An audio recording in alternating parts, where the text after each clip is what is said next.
If you've done a lot of work on yourself and you still find yourself losing control under stress, it can be easy to assume that something is wrong with you. In these moments of high stress, facing criticism, conflict, or disappointment, your body can flip into a threat response so fast that your options narrow before you even notice. That's why insight alone can't stop the pattern, and why seemingly small moments can create damage over time at home and at work. I'm Ryan Suave, a therapist with over 10,000 hours of clinical experience, and this video ties it together.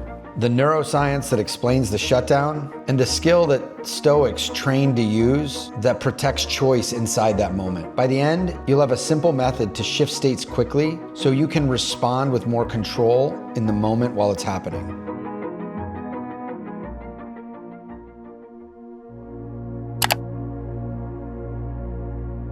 You might already understand your reactions intellectually, but if insight alone were enough, why would intelligent, self-aware people still lose control in moments that matter? Under stress, the brain rapidly shifts from reflective thinking and high cognitive ability to basically survival-like processing. The amygdala fires first, initiating a threat response before conscious reasoning even has time to evaluate it. Stress hormones flood the system, preparing the body for survival responses like fight, flight, or freeze, or shutdown. And as the cascade builds, the part of the brain responsible for reasoning and decision-making basically becomes temporarily impaired. There's a reason for this. When an actually threatening, especially life-threatening situation, we don't want to be stopping and pausing and evaluating over time, because the threat system, and we want it to do this, prioritizes speed to survival rather than accuracy over the long term. This happens in situations that just resemble past danger, in a situation or experience where we perceive threat, and the same response or reaction can be triggered.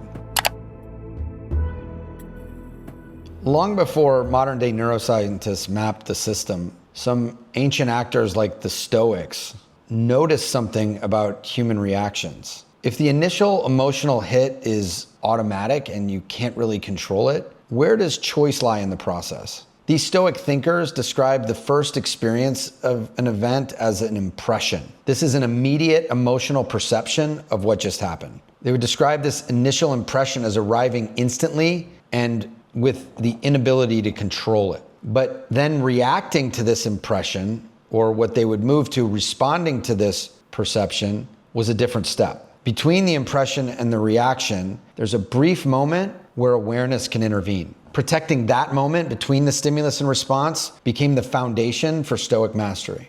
And then much later in the 20th century, author and psychiatrist Viktor Frankl said that between the stimulus and response, there is a space.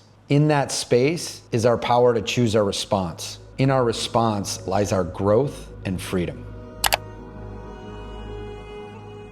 The threat system within our nervous system does not need actual confrontation to activate. Have you ever noticed that you can become activated and have strong emotions around situations that haven't even happened yet, or a situation that happened long ago? This part of our nervous system is really kind of scanning all day to see where there's threat or not threat. And when it perceives threat, just like if there's actual threat, it can start to engage, because the first step to an actual threat coming is the perception of it. And if our history is such that we'll look at something non-threatening, because maybe in our history it was threatening, perceive it as a threat, and then before sitting in that space between the impression or stimulus and the response, we go into an automatic reaction.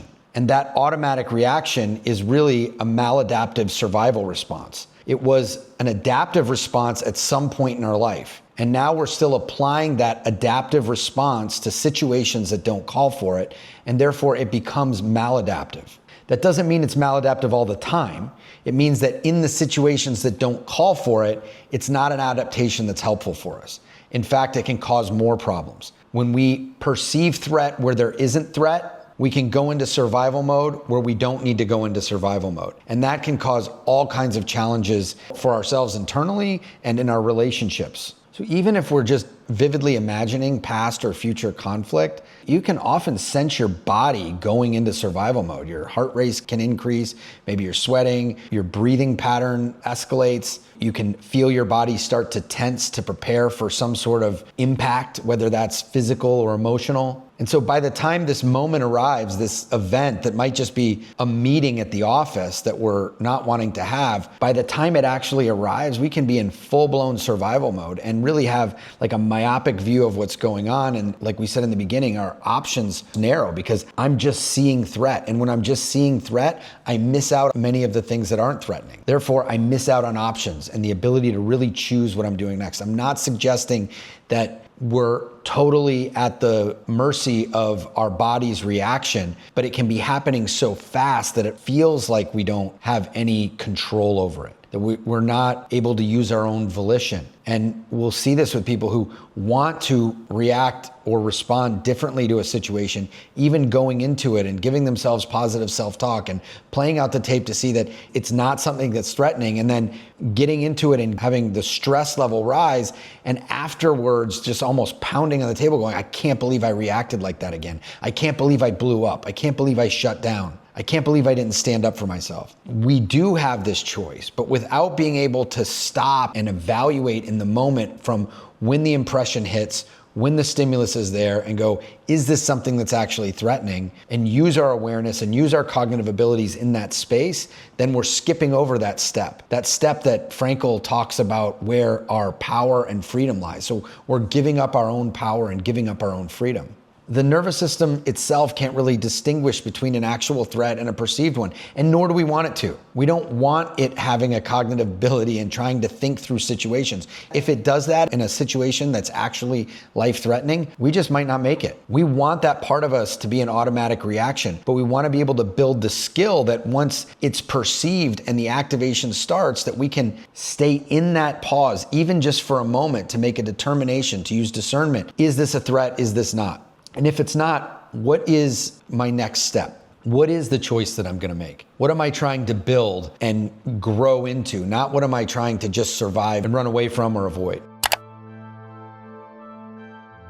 This insight led the Stoics to a pretty powerful question. If the nervous system can react to imagined threats or imagined difficulty, could an imagined challenge be used to train the system? So they would deliberately practice and visualize experiencing loss, hardship, and setbacks before they occurred, doing this intentionally. By repeatedly exposing their minds to this, they reduced the shock when difficulty actually arrived in life. That shock is something that I often bring the attention to my clients. Often be like, why is this happening to me? I can't believe I'm in this situation again. I can't believe that I reacted like this. And that's just like a useless debate because you're actually just there. And if we can accept the fact that we're there, then we can do something about it. If we're debating it or in shock over it, now we're wasting our energy just wishing and hoping we were somewhere else rather than dealing with what the situation is that's in front of us. When we can understand our history, we can understand why I'm reacting like this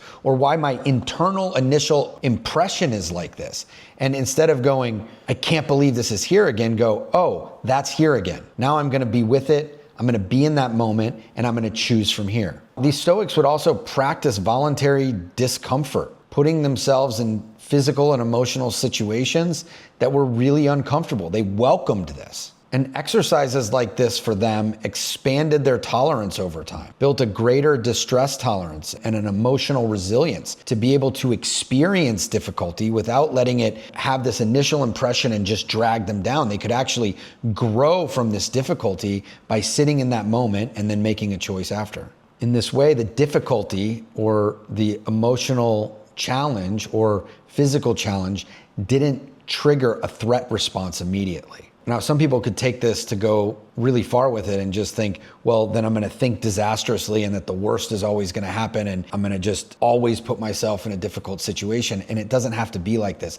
This can be similar to going to the gym to lift weights. We're tearing muscle. We're putting ourselves in uncomfortable situations for that muscle to rebuild and rebuild stronger. You're not doing that all day, every day, but having moments and periods of time where we're putting ourselves in challenges. We see this a lot with people doing things like saunas and cold plunges, and I'm not saying that's the only way, but we are seeing people do this or challenging themselves to physical fitness events and other challenges like that.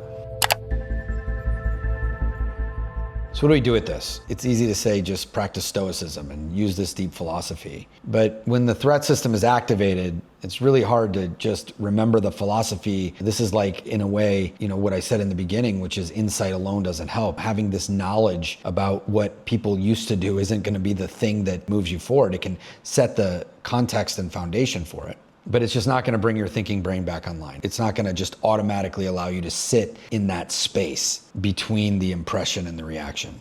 Because during threat activation, it's not that we're just sitting in our minds thinking about it. Our sympathetic nervous system has activated, it's charged, it's getting ready to help us fight or flee, and that drives urgency and emotional reactivity. In that moment, it's not just about thinking your way through it or acting like a philosopher to just magically make your sympathetic nervous system deactivate. In fact, it's not turning off the activation of the sympathetic nervous system. We actually want to activate the parasympathetic nervous system, which is really in control of our relaxation response. Oftentimes people refer to it as rest and digest. That relaxing or finding pause is an active response. We need to do something to bring us there. So what do? In order to activate the parasympathetic nervous system, which can help us signal that we're in safety, at least in that moment, we want to go in through the body. And the quickest way to go in through the body is through the breath. When someone's stressed, we'll often say, take a deep breath. And that's not really the first step. We really should be telling them to take a long exhale. Slow, deep breaths followed by even slower, longer exhales can send a pretty quick message to the brain and the nervous system that if I can breathe like this, I'm probably not under actual threat. The physiological sigh, which is a double inhale through the nose and an exhale through the mouth, is another great way to quickly bring us to this activation of the parasympathetic nervous system, the signal of safety, which will allow us, even for a few moments, to sit in that space of discomfort. As we activate the parasympathetic nervous system, the arousal in the sympathetic nervous system begins to decrease. And that brings our prefrontal cortex back online. It allows us to think more clearly, to reason, to make better choices and decisions based on all of the options available to us. It brings our vision of a situation, like our perception, from a narrow-focused, myopic view to a much more wide-angle lens. And from here, as the nervous system settles and, more importantly, regulates, deliberate choice really becomes possible. And this, like Frankl said, is where we can really begin to regain and expand our power and our freedom. So, a very simple way to practice this. You can actually start thinking of situations that upset you or activate you. I wouldn't pick the most traumatic, devastating experience of your life. Start with something small. Start with a small annoyance, waiting in a line that's too long, or a flight being canceled, and really visualize it. And you can actually maybe feel your nervous system activating. You can feel that sympathetic arousal. What's happening with your heart, what's happening with your breath, what's happening with the sensations in your body. Really notice it. Allow it to come up and percolate. And then, without changing your thoughts, without doing anything else, take a slow, deep inhale through your nose, and then exhale even slower and longer through softly pursed lips as if you're breathing through a straw. Do that 4, 5, 6, 7 times. And just notice what happens to that arousal that you've experienced. You can try the physiological sigh, take a double inhale through the nose and exhale through the mouth. Repeat that 4 or 5 times and just notice what happens with your body. And then you can try it with something a little more challenging and just notice what happens. Do this in a time and space and setting that allows you to do this training, kind of like going to the gym. You're really going into this mind gym, the dojo of the mind. And in here, you can begin to practice being distressed, and in the face of that distress, activating your relaxation response, being able to experience the safety and sit in that moment where I can more than bet that you will be able to experience more mental clarity and be able to make decisions that support your growth. Now that you understand how your nervous system can hijack your reactions before you even notice it, and how old survival patterns can take over in moments of stress, there's actually an even deeper layer that most people never see. Because underneath these reactions and reactive patterns There's a hidden psychological pattern quietly shaping your behavior long before the moment even happens. So watch this next video where I break down Carl Jung's concept of the shadow and how understanding the unconscious patterns of your past can stop them from secretly controlling your choices. Thank you for watching. Please like, share, and I'll see you in the next video.